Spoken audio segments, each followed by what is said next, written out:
Midwets. New perk. Small skills boost. 5% chance to get 1 extra skill. Okay. I'll take it. Any of these other things that are close? So we're probably going to like 33 for... Yeah, bravery's close. Okay, so here's my plan. Photophonic action. Want to save some stress for glow. We could relax and glow. Here, we do some photophonic action, then we go out to do some exploring, and then we... like relax during glow. You practice the photophoner in the lounge every chance you get. Its squeaking and honking only drives away a few people. Okay. I will be amazing with this instrument. It is my calling in life. Okay, well this is an 8, and now it's a 7, and now it's 6, and now it's a 5.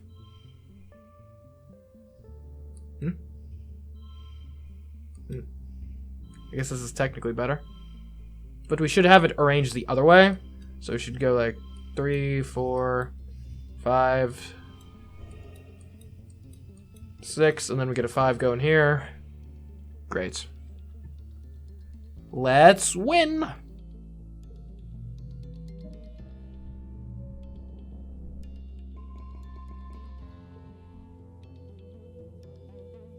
Alright. Late wets. Okay.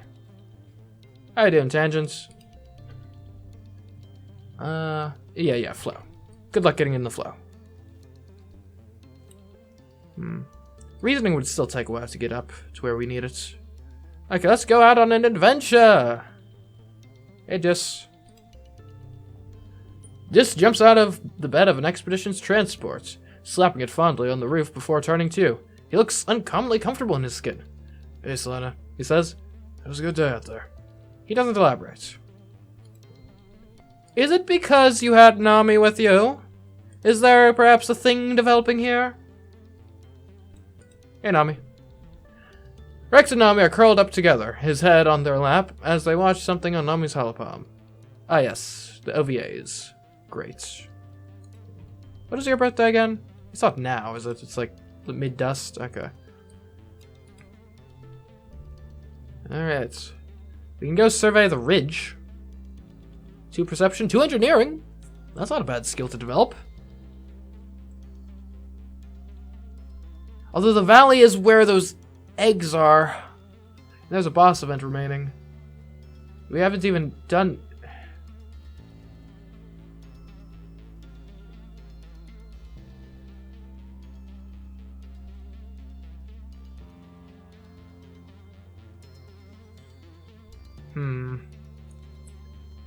I mean, we could probably completely clear out the plains.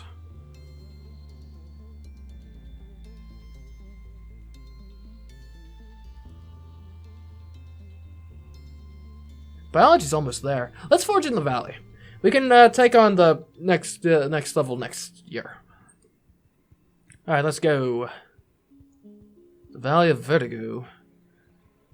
So we're looking for hop-eye nests. We're looking for...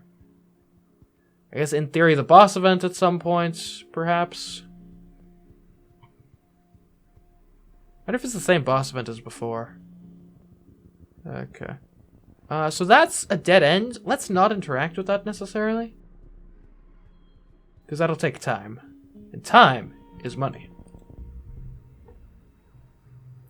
A bristle slug is rooting around in the underbrush. It's like a little porcupine with no legs. Well, little is relative. It comes up to your waist, and it must be at least 100 kilograms. You've seen a few of these at Geoponics. They're easy to catch, and their spines and berries naturally fall off and are edible. A chewy, renewable source of food. Kind of like jerky.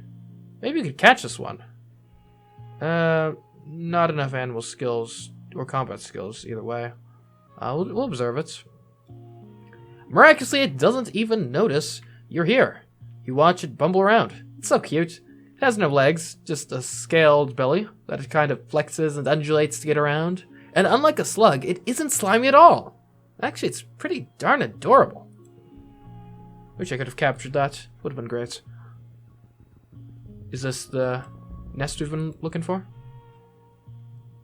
You come out of the trees into a large grassy clearing. In the middle is a, well, you can only describe it as a pedestal.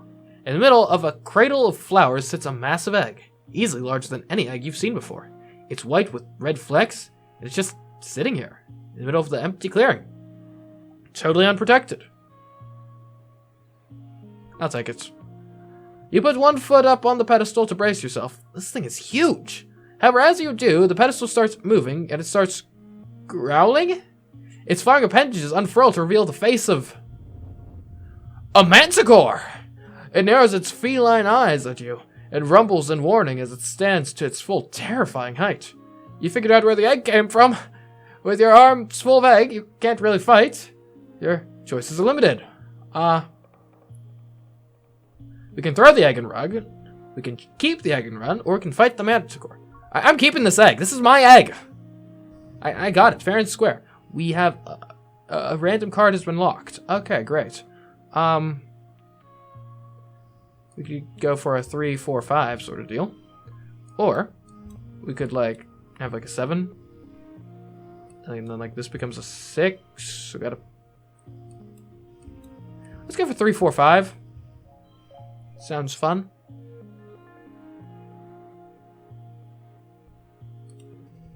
We should be fine. Let's see. I can get like 3 5s plus a 6. This'll work. Okay, and then this we can get like 5. We can get a 6. Well, here 6, 6. Get like an 8 over here and like a 7 just for fun. We can win.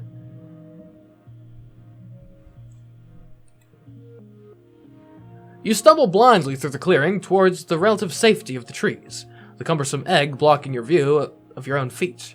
You fall a few times, just barely managing to scramble out from under the claws of the manticore. You eventually find a member of the expedition's protection squad, who fires a warning shot with her plasma rifle over the manticore's head. It roars in defiance and slinks into the trees. The egg's pretty addled from all of the running and falling. If it was going to hatch before, it certainly won't now. And you get a ship ton of kudos for it, and it's super tasty. Cool, I got a Xeno egg. Don't give it to the soldier guy. Remember, do not, under any circumstance, give the Xeno egg to the soldier guy. Ooh, bobber fruits. Ooh, bobber fruits? I don't really trigger the events unnecessarily. We're on a timetable here. I'm looking for nests, which is why I interacted with the egg in the first place. What's this way? You come across a cluster of mushrooms. Are they edible? There's only one way to find out. Well, there are a few ways if you're not a coward. Let's identify these. Let's see. It should be pretty simple. Get like a 4 and a 4, and another 4. Great. Okay, we can get like a 4 and a 4 and another 4. Oh, now these are 6s. Lovely. Okay. In that case, we can do like 5, 6, 5, 6, 7. Awesome. Okay, I'm seeing a lot of 5s. And we can like make this a 5. We can like get a 6 out there. Like a 4 over here. It'll be lovely. I win. I lost 3 kudos? How? You're able to determine that these the Mars guard, that's how. These mushrooms are edible. You fill your basket with big chunks of tasty fungus. Utopia is pleased with your haul. Great work. Alrighty. Ooh, bobber fruits. Okay, this is another dead ends. We'll look into the dead ends later. Oh, there we go. Hello, little hop-eye.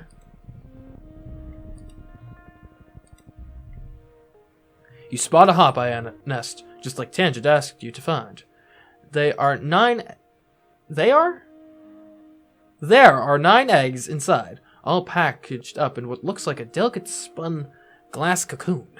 You don't see the parents. Let's, get our egg thief on. You break a little hole in the cocoon and put 3 of the eggs in your bag. They're a little gooey. Yep, they don't break. You turn to leave and come face to face with an adult hop-eye. Understandably, it looks spittin' mad. It drums its powerful foots on the ground in warning, and 4 more pop out from the undergrowth and start hissing at you. You should have known these sociable little creatures raise their young communally. Can't combat, can't animals. I'm not gonna throw the eggs and run, so we're just gonna run like normal. 2 of them chase you and beat your calves with their big feet. You stumble, but eventually scramble away with your stolen eggs. You're going to have some serious bruises. You have to bring the eggs back to Instance when you return. Okay. Mission accomplished. I should return home soon, but have you considered, what if I didn't? What if instead I did this event? A herd of float cow are grazing nearby. You watch them peacefully bob along, occasionally releasing streams of urine or clouds of helium to maintain a steady height. We can milk one? Let's milk one. You approach a gravid float cow, clucking softly to it. Its big bug eyes peer at you curiously as you hunker down by its udders and relieve it of, wow, almost 10 liters of float cow milk. The float cow seems relieved to be milked. It's so light after you finish that it leaps into the air and the rest of the herd follows. They drift over the treetops like lost balloons. You're too worn out and tired to continue. You have to go home now. Well, that was a reasonably productive, expedition.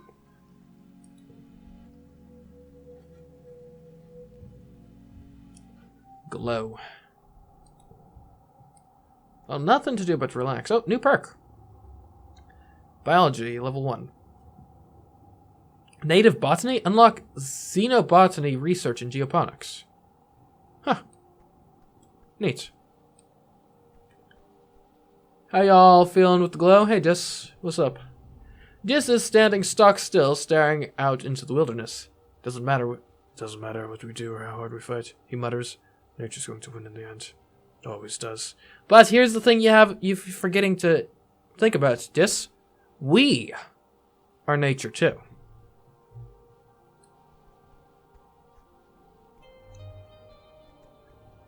Hello, sir? Am I worried about an attack? He shrugs. No, we'll be fine.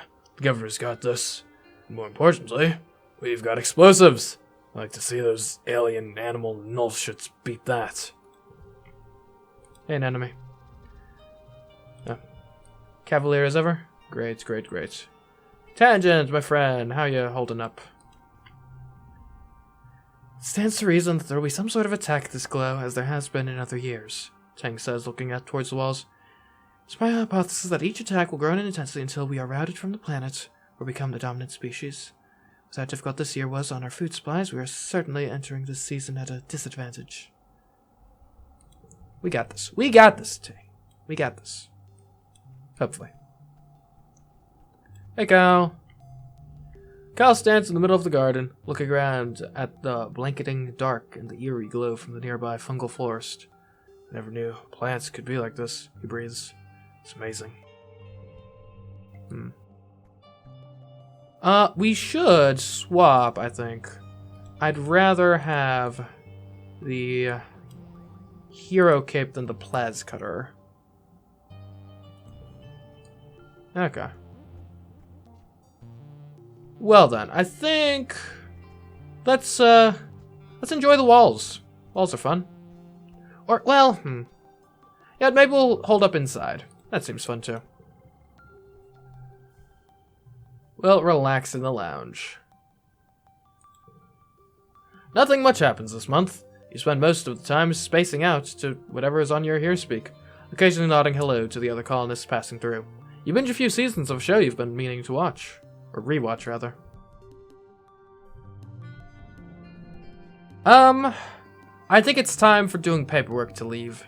It can rise above, 3, but its utility is very limited. I'd rather just have a higher value card, in most cases. You find Tangent in engineering and set down the bag of squelchy, goopy hop-eye eggs. Her eyes go wide. "You found them?" she exclaims. "That's wonderful. I was beginning to think you'd forgotten all about my request." She reaches for the eggs, but stops. "Wait, what does that sound? Are they?" "They are!" You hear a wet, cracking sound coming from the bag. You're about to witness the miracle of life, Vertumnus style. What do? We got the reasoning. Let's analyze this process. You pull out your holopalm and prepare to take notes. Why miss this opportunity?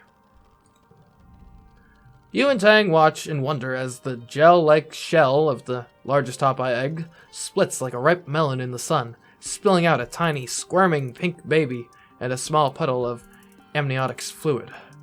You watch the last 2 eggs intently, but through the clear eggshells, you can't see any movement inside at all.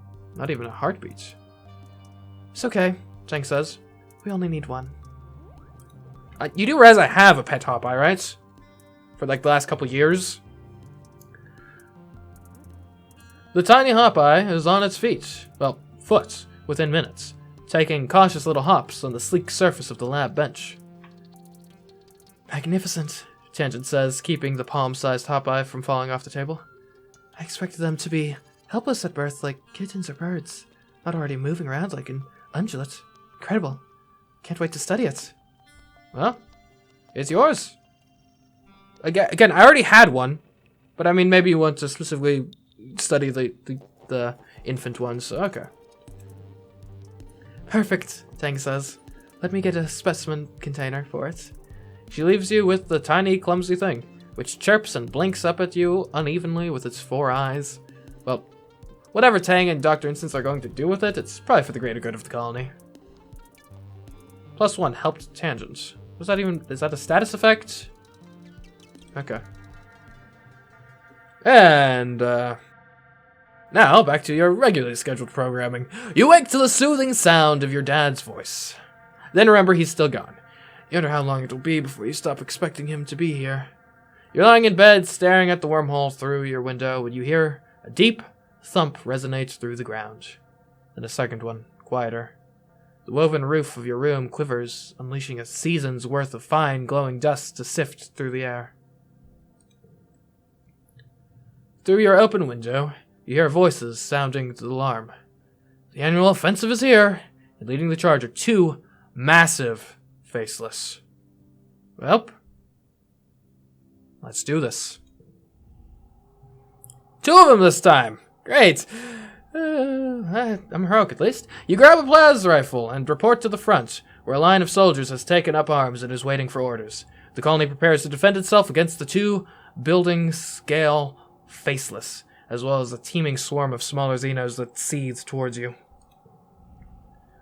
"Hold steady!" orders Security Chief Rhett. "Keep the line!" "No!" Governor Lum yells, running from the front gates to the front of the defensive line. He elbows Rhett out of the way and waves his arms wildly. "Bring them closer! Draw them in!" Rhett stops himself from shoving Lum back, but just barely, you can tell. "Are you serious?" he retorts. "We can't let them any further into the colony."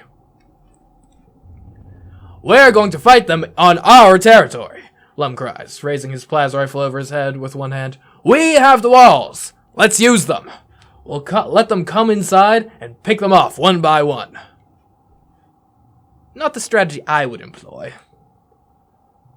"We can't pick off a Faceless," Rhett sputters from the sidelines. Lum smiles maniacally. You can see the gleam of his teeth from here. "I have a plan," he roars. "Just follow my lead." And with that, he turns and begins to run towards the approaching animals, roaring taunts and firing wildly into the fray to draw them close. I just hope this goes well. At a loss, Rhett motions for you all to fall back and let the animals approach. The area, just inside the gates, become a swirling melee of smaller Xenos and Plaz rifle fire, the two Faceless lumbering slowly behind. Try to stay out of the way or get in there. And this is the challenge. So in theory, it looks like it should be. Oh, I see. Okay, right. The luring them in. Okay. We'll try to back up and not get in the way. Okay. Let's not be afraid to use our things. So we could go like 5, 5, 5.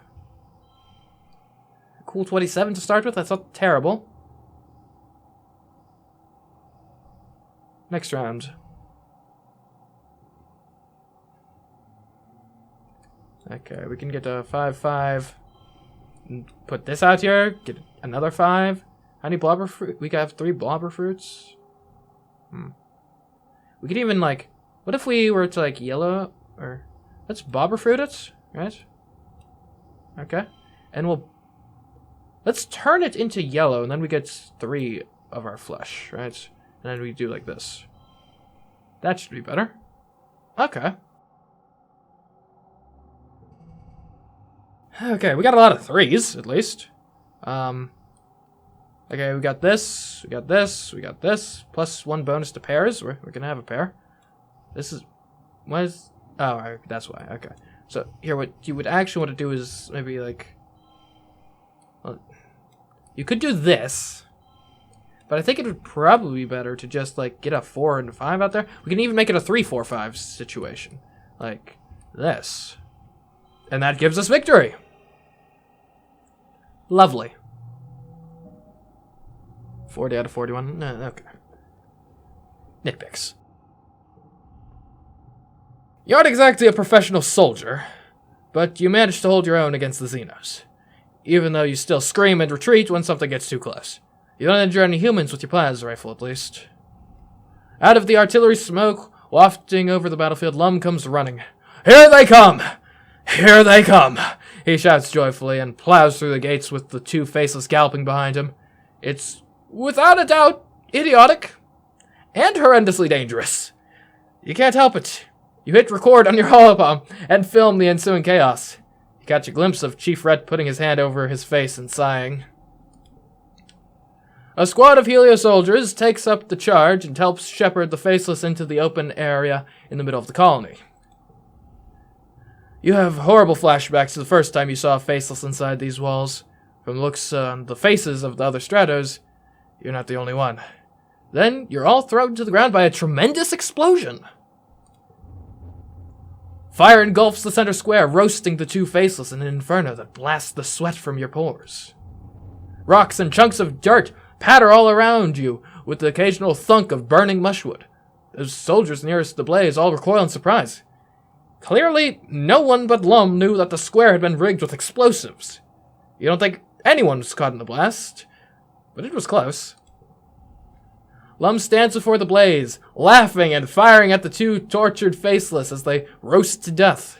You raise your holopalm to capture the image, his silhouette dark against the column of flame and smoke. It was ridiculously dangerous and stupid, but it does look pretty cool in your recorded footage. People filter out of their hiding places, shielding their faces from the heat coming off the bonfire in the middle of the square. On the horizon, the first watery rays of quiet sunrise are struggling to make a dent in the hot orange glare. The colony's first fire suppression system is turned on the square, revealing the charred corpses of the 2 Faceless. You know, it was a wild stretch. It was crazy strategy. It was just crazy enough to work. So, like, you know. Yeah, Lum, he's unorthodox, but you can't deny the man gets results. Utopia walks by with a reclamation team, hauling an industrial plas cutter on a hoverlift. Did he use the mining explosives? Utopia says in awe. Mighty bold of him. Those things will blow a hole in a mountain. Or a creature, I suppose. She sighs. Wish he could have saved them from mining. That must have been the last of them. And we sure can't make any more. Then she and her crew are out of earshot as they pick their way down the blast crater to carve up the Faceless for recycling. Fortunately, I guess. Fortunately, the colony was well defended. You and the other colonists have been fortifying the defenses, putting security above all else. Tonight's defense was still a resounding, if messy, success. But, if Utopia's right, you don't have any more of those explosives now. You can't just nanoprint unstable molecules like that. What are you going to do during the next attack? Well, we got all year to figure that out, so hopefully we come up with something. Oh! Do we have new character designs up? Wow. So that's another year. Done. 3 empathy, 10 persuasion, 11 creativity, 3 bravery, 2 reasoning, 6 organizing, 3 engineering, 7 biology, 2 toughness, 14 perception, 2 combat, and 16 animals. Plus some more friendships with Rex, Tangent, Dis, Nom, Cal, and Mars. And bunches of cool stuff. Age 17, here we come.